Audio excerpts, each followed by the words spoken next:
Hello, and welcome to another episode of With Honors, where we dive deep into the ideas that challenge our perceptions.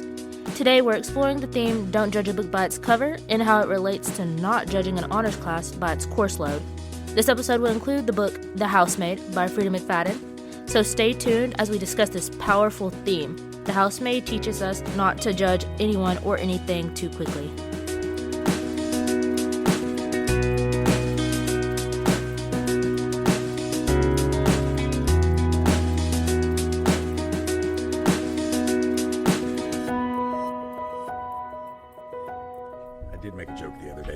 Did the world really need another white guy with a podcast right now? Do we? No, I like listening to the podcast on TikTok, the guy podcast, because they're like so funny. Those are fake. The one over in London. The guy podcast. Yeah, the guy podcast. No, but they're over in London. Like one of them is, and I listened to one of them on Spotify, but you can't really say the name. So, big picture, what are we talking about today? Today we're here with Larissa and Wesley, and we're going to talk about a big picture idea of not judging a book by its cover. Larissa, why don't you tell us what you all mean by that? Well, we kind of mean don't look at a book and just be like, okay, so the cover looks like this, it's not very good, or it's just not what I would really generally go towards, and I just don't want to read it like that. Why do you, Wesley, think that that's a good topic? Like, why do you want to bring it up? Because a book, judging by its cover, can kind of relate to honors English. Why? Because it depends on what's inside the book, just like a class and its characters, like students and teachers. Wesley, did you judge my class like a book, and you judged its cover, and then had a different change of heart? Yeah, I've heard things, but they weren't bad. They were normal. He heard bad things about my class. No, they were just the coursework. Oh, what's in it? Well, gospel time. Open up. What did you hear about it? He gives you so much work. Is that what you heard? Yeah, especially the summer reading. My heart. I didn't know we were doing a summer reading until we signed up for the class. Yeah. And then I asked around. Did that make you mad? Like you wanted to change out of the class right then? Not really. Oh, okay. It was just another thing to do. Yeah, I think sometimes it can seem that way. So did summer reading make you consider dropping the class? No. Not at all? No. Okay. Just because of a book, no. So if you were judging the class by its cover, what was the outcome for you? You judged it based on, oh no, we've got summer reading assignment. But really, what was the outcome for you? Good, bad, what? It really taught me how we're going to work in class. Having an assignment over the summer is that we were gonna work really hard and go through things and explain the meaning of things. Like Shelby Van Pelt's book, because we want to get back to Frieda here in a bit, because you all got to tell me all about this. Shelby Van Pelt's book, did you really feel like you had to discover a lot of meaning to it? It was more of understanding the story and keeping along. Well, I'm like Wesley. I mean, it taught me about the class and how we're going to go into it and ease into it slightly, because I was when we first found out about the summer reading, I didn't have a problem with it because I was just getting into reading anyways last year. I started 2023 of freshman year. That's when I actually started reading. So when the summer reading came, I was oh, okay, I got that book. So I bought the book and everything, and once again, I saw the cover. I was okay, the cover's a little questionable. I don't know if I'm going to like that. And frankly, it was okay. I gave it 3 stars total because of the characters. I liked Marcellus. Marcellus was my favorite character, but it really helped me understand how the class was going to go about us reading more of the books, because we've never really done that before. We started doing it in middle school with reading books, but we didn't read as many books in a year span as we've done so far. Wesley, tell us about your author that you wanted to pick for this episode. Who is this person? What is this book? I didn't really pick the book. Well, she picked. Yeah, I picked the book and I kind of forced him to read it. I gave him choices and he didn't pick, so I picked for him. I looked at her Goodreads and she was giving them some critical reviews. I'm hard to please. Like, I either like the book or I don't. So, Larissa, you picked the book. Wesley followed along because he, out of the choices you gave him, this was more palatable to you, right? Yeah, So, Wesley, were you judging the book by its cover? for sure. It looked kind of plain. It's just a little keyhole with an eyeball. You think that's plain? We're going to include a picture of this for the podcast episode. So, why do you think that's so plain when you're looking at the cover of it? What are your assumptions? Has like barely any color. It's like a few colors: yellow, blue, and skin color. When you think of blue, I don't know, maybe it's me, but I feel like it's so calming, peaceful, recessive.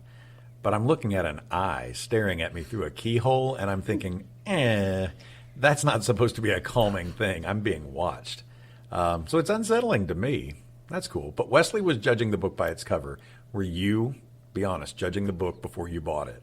Honestly, I didn't really see the cover. I heard it on TikTok, and I was like, "That book sounds good. Like, I really want to read that book." Okay. So I went to Books A Million, found it. I didn't care about the cover on this book in particular because I already heard some of the background on it. So I just went on and picked it up. I was like, "Okay, cover's fine to me. I'm good." Okay. Larissa, tell us about our book and the author in this episode. Well, I don't know much about Frieda McFadden, but I know that she is a thriller writer. She writes a lot of thrillers. She does a lot of hospital medical type themes within her books and mental health and stuff. Like in this one's about a maid named Millie, also an ex-convict, and she's looking for a job. She's living out of her car right now, and she's like, my whole life's in this car. I need to find a job. Nobody wants to hire me because of my background, me being an ex-convict and all. We'll talk about that in a second. So when she finds this family, they're all nice and stuff. Nina Winchester, Andrew Winchester, and their little daughter Cecilia. And Andrew's this dreamboat. He does this for her, he does that for her, and he has money. So we all know where that's gonna go, but she doesn't really stick to that. That's cool. It's all daddy's money though. Daddy's money. We don't really hear anything about his dad though. We hear stuff about his mom. His dad, it says that he's like connected very well with the town. Oh, okay. He has like connections, especially the mental hospital. They're close to Manhattan. Okay. Yeah, they're close to Manhattan.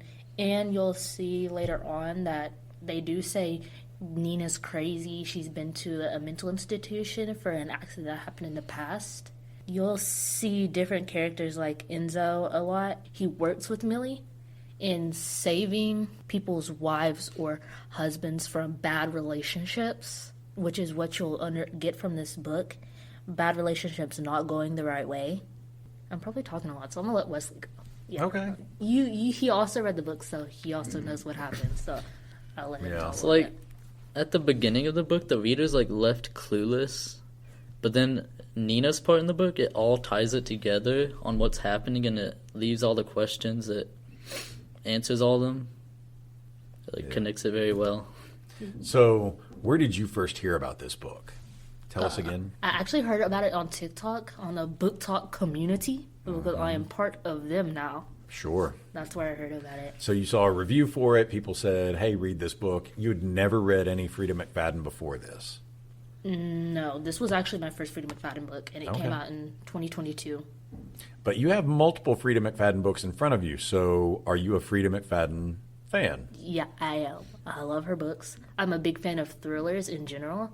I like murder mysteries, thrillers, anything has to do with heart-pounding, heart-wrenching situations. All the tension. Yeah, all the tension.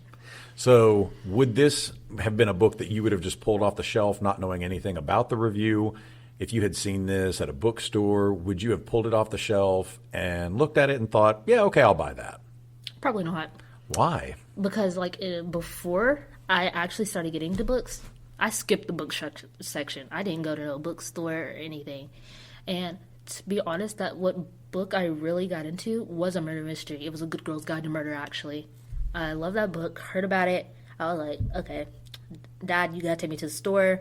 We're gonna go with this book. Bought it, loved it. Went on TikTok, found some more books, ended up with Frieda McFadden. And that's how I got into loving her thrillers and stuff. I also love romance, but thrillers, that has my heart. Thriller first, Yeah, romance thriller second. first. Okay.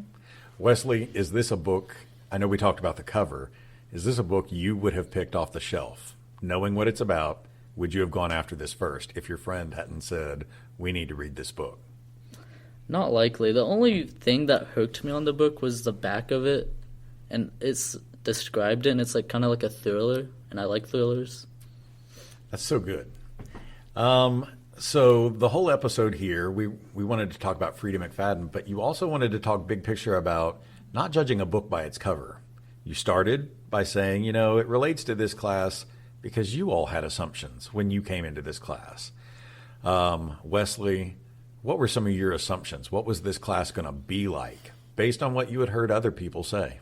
It's gonna be like really like work related, doing lots of writing, learning, reading, which it has been, but not terrible. It's been all right. It's just been all right? No, it's been good. It's been good. Everything's been good in this class. Cool. Now compare that to your experience. You've been in here August, September, October, November, December, January, February. You've been in here multiple months now. How is that compared to your initial expectation of the class? It really changed my perspective because, like, Mr. Crockett, like, explains why everything is and how this will help you in life. And, like, the writing and explaining everything very well and not just giving a plain answer. What about the workload? Is it really as bad as you thought it was going to be? No, you just got to do your homework and turn stuff on on time. You just got to do your homework and turn it in on time. And I read like your that. things. And read it. Especially The Great Gatsby. Especially Gatsby. I can't wait for us to talk about Gatsby. I got a surprise for Gatsby. It's going to be good. Is it next week? No, it'll be the week after spring break. That's what I thought. Yeah. All right, Larissa, your expectations of the class last spring. What were you expecting based on what other people had said, what you had heard? Well, it wasn't really based on what other people have said, in my opinion, because, like, this is actually my first time taking an honors English class. I didn't take one last year. I only took this one because they were like, Larissa, you should take this one. And then my Miss Sullins, my last teacher, she was like, you'd be really good, Larissa. So I was like, okay, I'll sign up for it, and I was in. But what really had my expectations in, like, set the standard for me is because I took honors environmental science, and that was kind of hard, and it kind of made me mad at the end of the year because my grade was not an A, it was a B by 1 point. So I was like, okay, I'm gonna take this other honors class, and I best be doing good because I'm gonna be a little upset if I'm not doing good. So when I got in here, I was like, okay, this is chill. This is not what I thought it was gonna be. In this class that I'm in now, the English class, it's really easy to understand stuff because of the way you teach and everything. And I like you as a teacher, and I feel like a teacher really makes the class. So if you like your teacher and he teaches well, it's gonna raise your expectations of the class in all, like, as a whole. Like, okay, class is gonna be hard. No, it's not. I have a good teacher. The class is not hard no more. Like, I don't see how it's that hard, except for the stuff we knew and do learn. Like the essays, my essays are still okay. They're slowly getting better. If it's timed, it's okay. If it's not timed, it's a lot better. There's going to be a timed essay. There's going to be several timed essays this semester. They happen. It's fine. They happen. I agree with what you say. I think a good teacher can make a good difference in the classroom. But from the teacher's perspective, good students can make a huge difference in the classroom too. And that's really sweet of you to say that about me, but I'm telling you, the potter can only do so much with the clay. And if I am able to achieve good stuff in here, it's also because I have good people to work with. Miss Sullins definitely needs to listen to this episode. I'm going to send it to her because she had glowing reviews about both of you. I remember both of your names specifically because of Aaron Sullins, and gushing about, oh, great writer, oh, great student. So I had big expectations for you guys coming into the classroom anyway. Let's compare it to Frieda McFadden then. Wesley, you'd never read any of this before. 1 to 5, Goodreads score. What would you rate Frieda McFadden's The Housemaid? If I'm being honest, I would give this a 4, just because of the epilogue. 4 is huge. That's great. The epilogue, I don't know, it didn't make sense to me. Oh yeah, the epilogue in the back. I don't see how he didn't like it. I've kind of forgot about it, but Because in the epilogue, she becomes like a killer on a running. But that's not the point of the epilogue. The epilogue is showing like how her first experience with the first family has taught her how she can go and help others because of the relationship that has happened, that she has experienced herself, because she ended up experiencing what was happening to Nina Winchester in this book. So in the epilogue, now that Wesley's talking about it, it's just her helping a new woman or a new family trying to get out of a situation that's not healthy for them. And are you trying to change his score for him? Like, are you trying to convince him right now? She's trying to convince me to change it. Yes, because I don't see how he.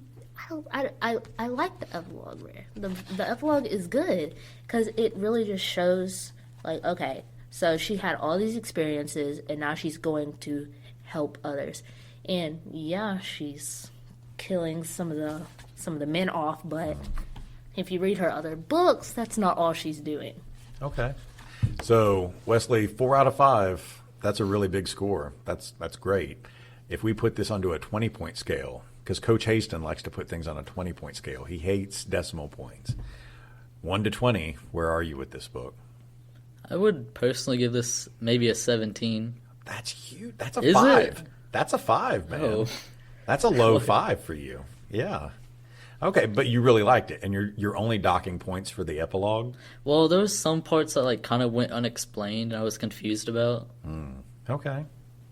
So your protagonist is a very manipulative person. Yeah, she is. Well, And you like that. Well, she's a manipulative person if you haven't got the context on why she's being manipulative in that sense.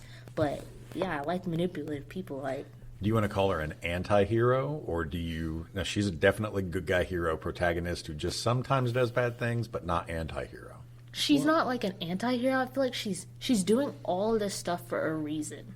But she is kind of bad because in the end she's dragging Millie in a place of her. She's like, I'm going to switch us out since that's what happened to the last girl. I got switched out with her. Got it. Well, not to give anything away, but we're going to start reading something where a character is faced with a very difficult dilemma and choice, and they may have to do some bad things in order to achieve good outcomes. So be thinking about Frieda McFadden and how she might have written some of the upcoming stuff. We got to do what you got to do.